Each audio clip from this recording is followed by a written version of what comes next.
ஓம் சாந்தி 21/12/2024 சாக்கார முரளி பாப்தாதா மதுபன்.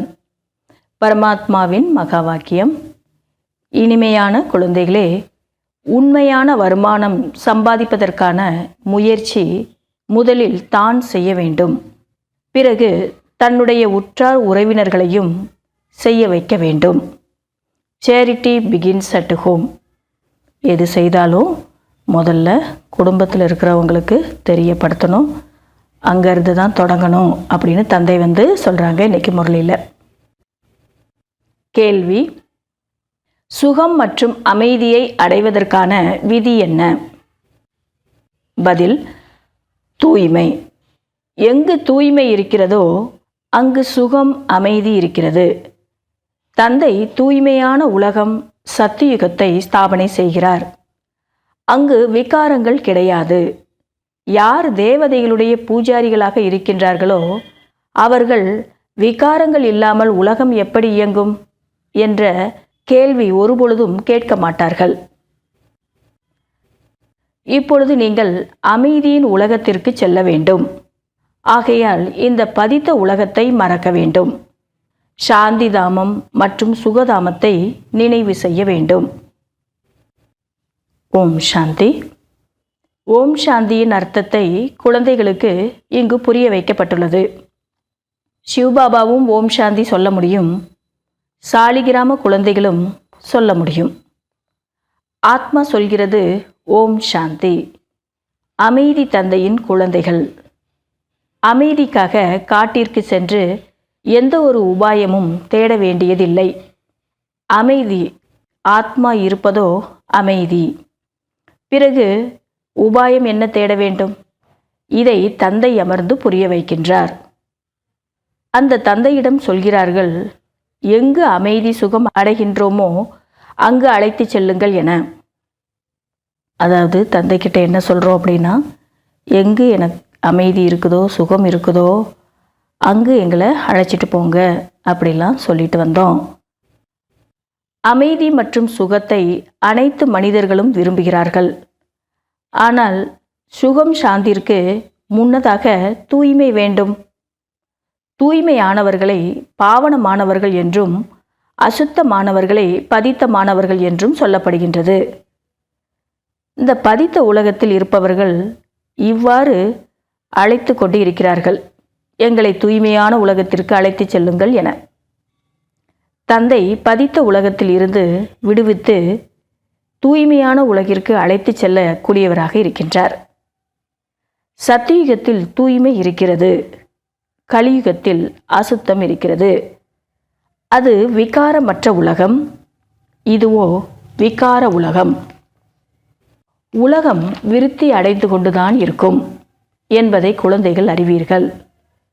சத்தியுகம் விகாரமற்ற உலகமாக இருப்பதால் மனிதர்கள் குறைவாக இருப்பார்கள். அந்த குறைவானவர்கள் யார்? உண்மையில் சத்தியுகத்தில் தேவி தேவதைகளுடைய ராஜ்யம் இருக்கிறது.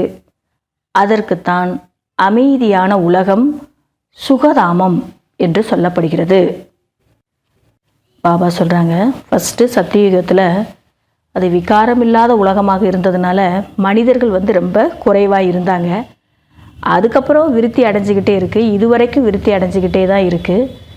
ஆனால் சத்தியுகத்தில் இருந்த அந்த குறைவான மனிதர்கள் யார் அப்படின்னா, அந்த தேவி தேவதைகளுடைய தர்மத்தை சார்ந்தவர்கள் தான். அந்த ராஜ்யத்தில் இருந்தவங்க மட்டும்தான் இருப்பாங்க.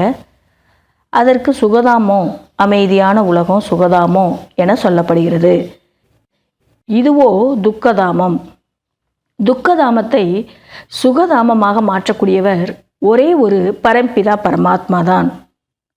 சுகத்தின் ஆஸ்தியை தந்தைதான் அவசியம் கொடுக்கிறார். தந்தை சொல்கிறார், குழந்தைகளே, சாந்தி தாமத்தை நினைவு செய்யுங்கள், சுகதாமத்தையும் நினைவு செய்யுங்கள். முதலில் சாந்தி தாமத்திற்கு செல்கிறீர்கள். எனவே தன்னை சாந்தி தாமத்தின் அந்த பிரம்மாண்டத்தின் எஜமானன் என்று புரிந்து கொள்ளுங்கள். நடக்கும் போதும் சுற்றும் போதும் தன்னை சாந்தி தாமத்தில் வசிப்பவன் என புரிந்து கொண்டால் இந்த உலகம் மறந்து போய்விடும். பாபா சொல்கிறாங்க, இப்போ நம்ம முதல்ல நம்முடைய முயற்சி சாந்தி தாமத்துக்கு போகணும்.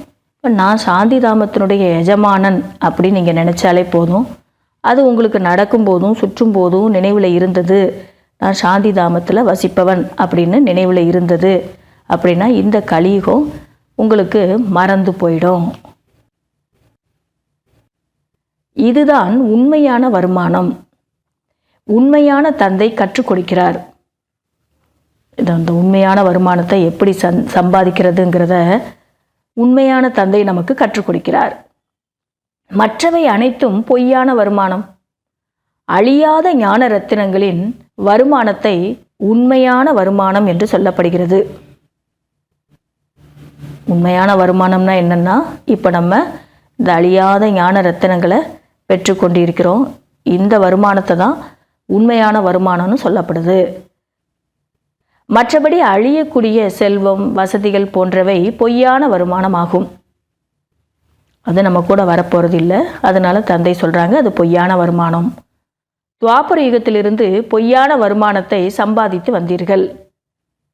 இந்த அழியாத உண்மையான வருமானத்தின் பலன் சத்தியுகத்திலிருந்தே ஆரம்பமாகி விடுகிறது. திரேதா யுகத்துடன் முடிகிறது. அதாவது அரைக்கல்பம் அனுபவிக்கிறீர்கள். அதாவது தந்தை சொல்கிறாங்க, இப்போ நம்ம சம்பாதிக்கக்கூடிய இந்த உண்மையான வருமானம் இதனுடைய பலன் சத்தியுகத்திலிருந்து தொடங்குது, திரேதாயுகத்தோடு முடிவடைகிறது. அரைக்கல்பம் இந்த உண்மையான வருமானத்தினுடைய பலனை நீங்கள் அனுபவிக்கிறீங்க அப்படின்னு தந்தை சொல்லிட்டு இருக்காங்க. பிறகு பொய்யான வருமானம் ஆரம்பமாகிறது. அதுக்கப்புறம் துவாபரயுகத்திலிருந்து பொய்யான வருமானம் ஆரம்பமாகிறது. அதன் மூலம் அல்பகால ஜனப்பொழுது சுகம் கிடைக்கிறது. இதுவோ அழியாத ஞான ரத்தினம், ஞானக்கடல் கொடுக்கிறார். உண்மையான வருமானம் உண்மையான தந்தை செய்விக்கிறார். பாரதம் உண்மையான நாடாக இருந்தது. பாரதம்தான் இப்பொழுது பொய்யான நாடாக ஆகிவிட்டது. உண்மையானவர் ஒரு காட்ஃபாதர் தான். மற்ற அனைவரும் பொய்யான தந்தை ஆவார்கள். சத்தியுகத்தில் கூட உண்மையான தந்தை கிடைப்பார். ஏனென்றால் அங்கு பொய்யான பாவம் எதுவும் ஏற்படுவதில்லை. இது பாவ ஆத்மாக்களுடைய உலகம், அது புண்ணிய ஆத்மாக்களுடைய உலகம். தந்தை சொல்கிறாங்க, உண்மையான தந்தை காட்ஃபாதர் அவருக்கு சொல்லப்படுது. அவர் தான் உண்மையான கண்டத்தையும் ஸ்தாபனை செய்துக்கிட்டு இருக்கிறாரு. மற்ற அனைவருமே பொய்யான தந்தை ஆவார்கள். அது மட்டும் இல்லை, சங்கமயுகத்தில் உண்மையான தந்தை நமக்கு கிடைச்சிருக்கிறார் இல்லையா.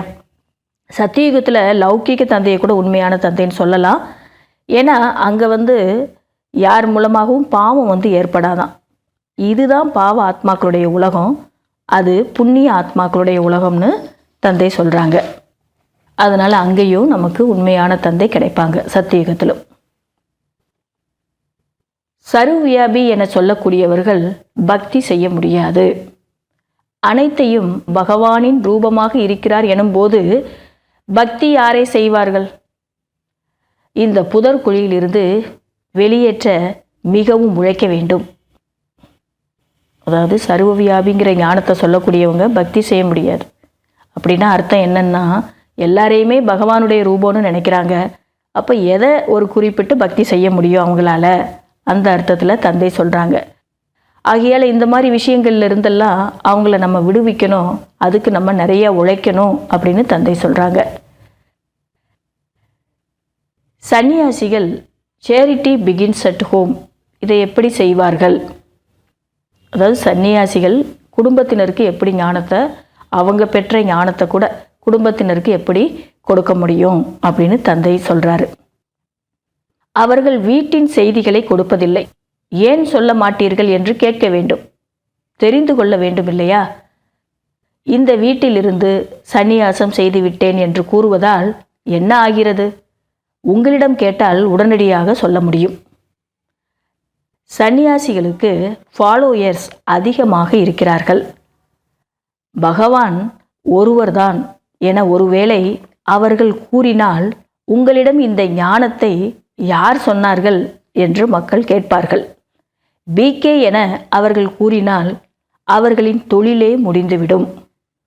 தன்னுடைய மதிப்பை யார் இப்படி இழப்பார்கள்? பிறகு அவர்களுக்கு உணவும் அளிக்க மாட்டார்கள். ஆகையால் சன்னியாசிகளுக்கு மிகவும் கஷ்டம். பாபா என்ன சொல்கிறாங்க அப்படின்னா, சன்னியாசிகள் எந்த குடும்பத்தில் பிறந்தோம், எதற்காக நம்ம சன்னியாசம் பண்ணோம் அப்படிங்கிற அந்த செய்தியை மக்களுக்கு கொடுக்க மாட்டாங்களாம். ஏன் அப்படின்னா, அவங்களுக்கு அந்த சேரிட்டி பிகின்ஸ் அட் ஹோம், அவங்க வீட்டை திறந்துட்டு தானே போகிறாங்க சன்னியாசியாக. அதனால் வீட்டின் செய்தியை கொடுக்கணும் இல்லையா, எதனால் நம்ம சன்னியாசம் செய்தோம் அப்படிங்கிற செய்தியை கொடுக்கணும் இல்லையா. ஏன்னா ஃபாலோயர்ஸ் நிறைய பேர் இருக்கிறாங்க, சொல்லலாம் இல்லையா. அது மட்டும் இல்லை, தன்னுடைய ஞானத்தை குடும்பத்தினருக்கும் சொல்ல மாட்டாங்க. எத்தனை பேர் என்ன ஏதுங்கிற விஷயத்தையும் சொல்ல மாட்டாங்க. அடுத்து தான் பெற்ற ஞானத்தையும் குடும்பத்தினருக்கு சொல்ல மாட்டாங்க. ஒருவேளை இங்கே அவங்களும் ஞானத்தை தெரிஞ்சுக்கிட்டு பகவான் ஒருத்தர் தான் அப்படிங்கிற ஞானத்தை அடைஞ்சிட்டு அவங்க மக்களுக்கு சொன்னாங்கன்னா, இது யார் சொன்னாங்க அப்படின்னு கேட்பாங்க கண்டிப்பாக இல்லையா. அவங்க பிகே பிரம்மகுமாரிகள்கிட்ட இருந்து தான் இந்த ஞானம் நாங்கள் அடைஞ்சோம் அப்படின்னா அவங்க தொழிலே முடிஞ்சிருமா. அதனால் தன்னுடைய மதிப்பை இப்படிலாம் யார் இழப்பாங்க? அப்புறம் அவங்களுக்கு வரக்கூடிய வருமானம், சாப்பாடு யார் கொடுப்பாங்க? அதனால் சன்னியாசிகளுக்கு மிகவும் கஷ்டம் அப்படின்னு தந்தை சொல்கிறாங்க. இந்த பதித்த உலகத்தில் இருப்பவர்கள் சொல்கிறார்கள், தூய்மையான உலகத்திற்கு அழைத்து செல்லுங்கள் என. சத்தியுகத்திலிருந்து 5000 வருடம் முடிந்துவிட்டன. அவர்கள் கலியுகத்தின் ஆயுளை லட்சக்கணக்கான ஆண்டு காலங்கள் என்று சொல்லிவிட்டார்கள். எனவே சுகதாமம் எங்கு இருக்கிறது, எப்பொழுது இருந்தது என மனிதர்கள் புரிந்து கொள்ள வேண்டும். மகா பிரளயம் ஏற்படுகிறது, பிறகு சத்தியுகம் வரும் என்று கூறுகிறார்கள். முதலில் ஸ்ரீ கிருஷ்ணர் ஆலை இலையில் விரலை வாயில் வைத்து கொண்டு வருகிறார். எங்கு உள்ள விஷயத்தை எங்கு எடுத்து சென்று இருக்கின்றனர்?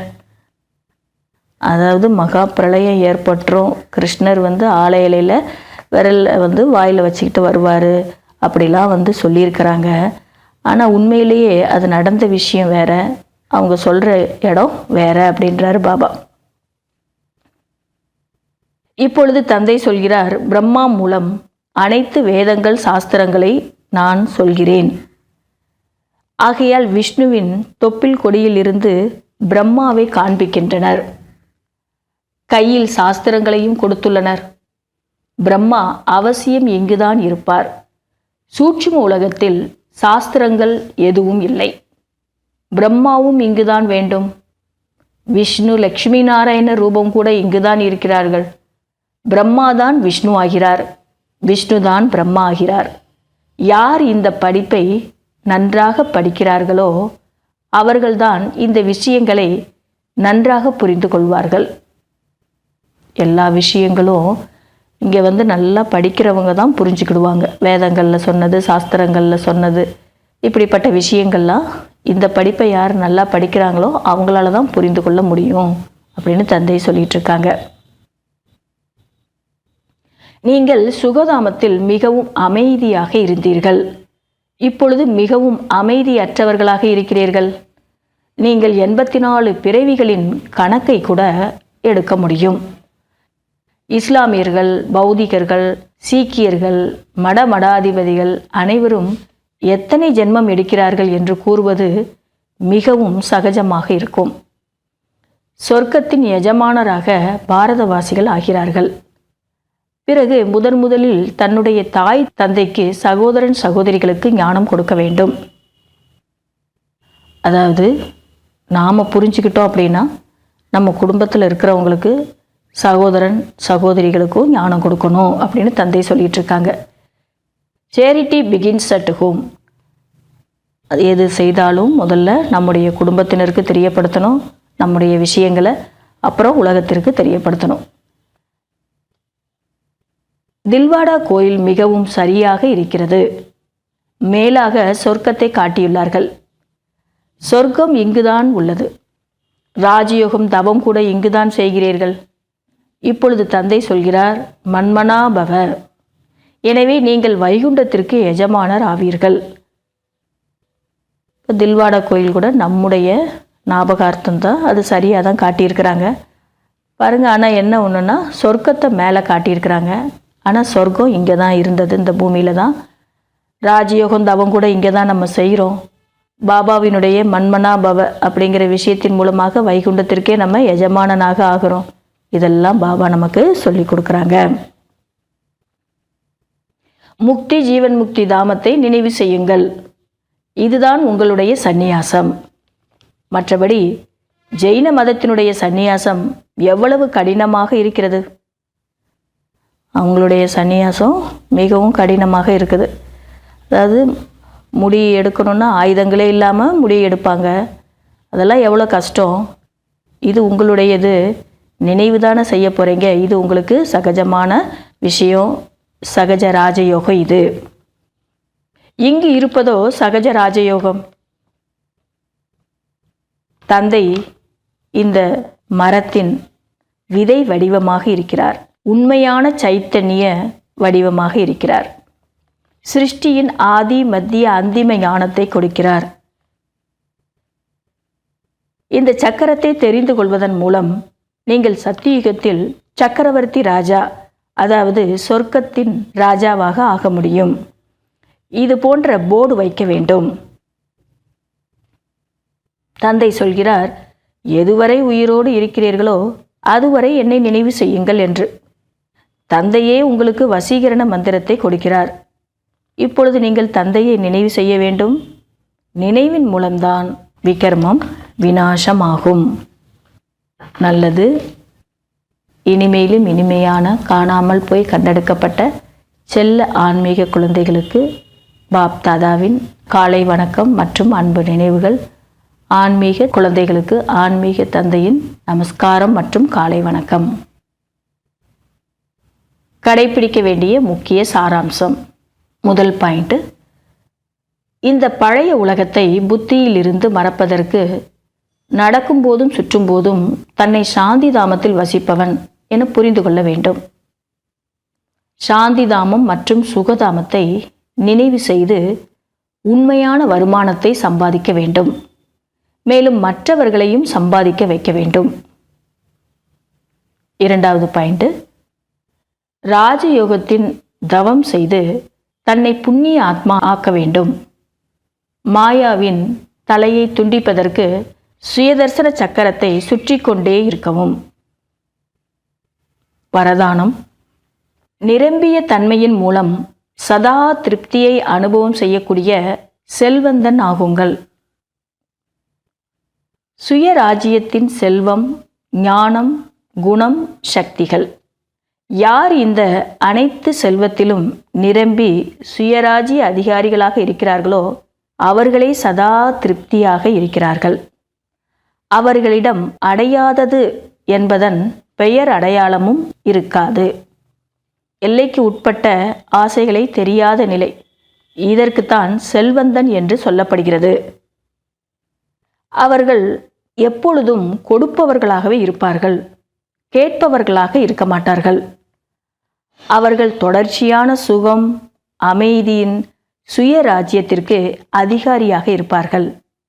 எந்தவிதமான பிரச்சனைகளும் அவர்களின் அமைதியை துண்டிக்காது. ஸ்லோகன், ஞானக்கண் மூலம் 3 காலத்தையும் 3 உலகத்தையும் தெரிந்து கொள்ளக்கூடியவர்கள் மாஸ்டர் ஞானம் நிறைந்தவர்கள். இன்றைய அவ்வக்த சமிக்கை, சதா கட்டளைக்கு கீழ்ப்படிபவராக இருந்தால் அனைவருடைய ஆசீர்வாதங்கள் கிடைக்கும். அந்த ஆசீர்வாதங்களின் தாக்கத்தால் உள்ளம் மற்றும் மனம் சதா திருப்தியாக இருக்கும். வெளிப்புற திருப்தி இல்லை, ஆனால் மனதினுடைய திருப்தி. மேலும் மனதின் திருப்தியால் கட்டளைக்கு கீழ்ப்படிந்ததாக ஆசீர்வாதங்களாக இருக்கிறது என்றால் தானும் மற்றும் அனைவரும் இதனால் டபுள் லைட்டாக இருப்பார்கள். அவர்களின் முகத்தில் சதா மகிழ்ச்சி தென்படும். முகமலர்ச்சி என்பது அனைத்து கேள்விகளிலிருந்தும் விடுபட்ட நிலை. ஏன், என்ன, எப்படி, இந்த அனைத்து கேள்விகளும் முடிந்த நிலை. நல்லது. ஓம் சாந்தி.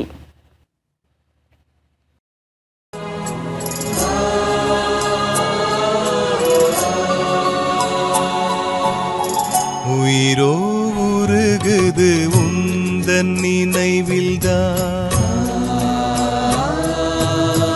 உயிரோ உருகுது உந்தன் நினைவில்தான் உயிரோ உருகுது உந்தன் நினைவில்தான் பாபா உன்னை நினைத்தாலே பிறவிகள் தோறும் செய்த பாவங்கள் நொடியினில் பஸ்மம் ஆகிறதே நொடியினில் பஸ்மம் ஆகிறதே ஆவோ உனக்கு சமம் ஆவோ ஆவோ உனக்கு சமம் ஆவோ உயிரோ உருகுது உந்தன் நினைவில்தான்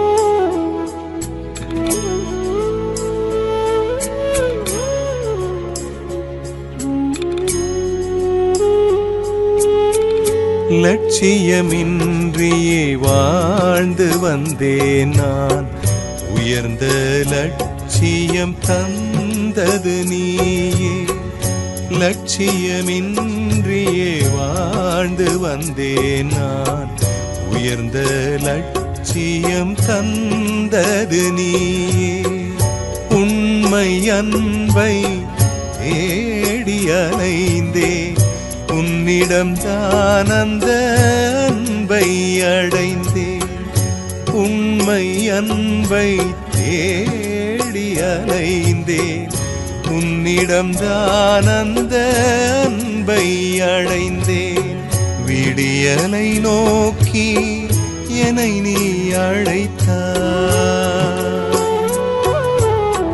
விடியலை நோக்கி என்னை நீ அழைத்தாய் பாபா உனை நான் மறவேனே பிறவிகள் தோறும் செய்த பாவங்கள் நொடியினில் பஸ்மம் ஆகிறதே இனில் பஸ்மம் ஆகிறதே ஆவோ உனக்கு சமம் ஆவோ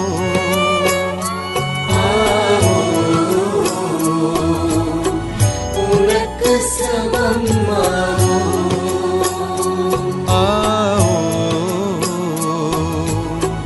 உனக்கு சமம் ஆவோ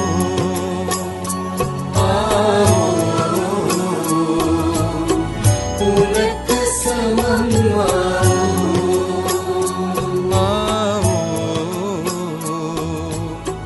உனக்கு சமம் ஆவோ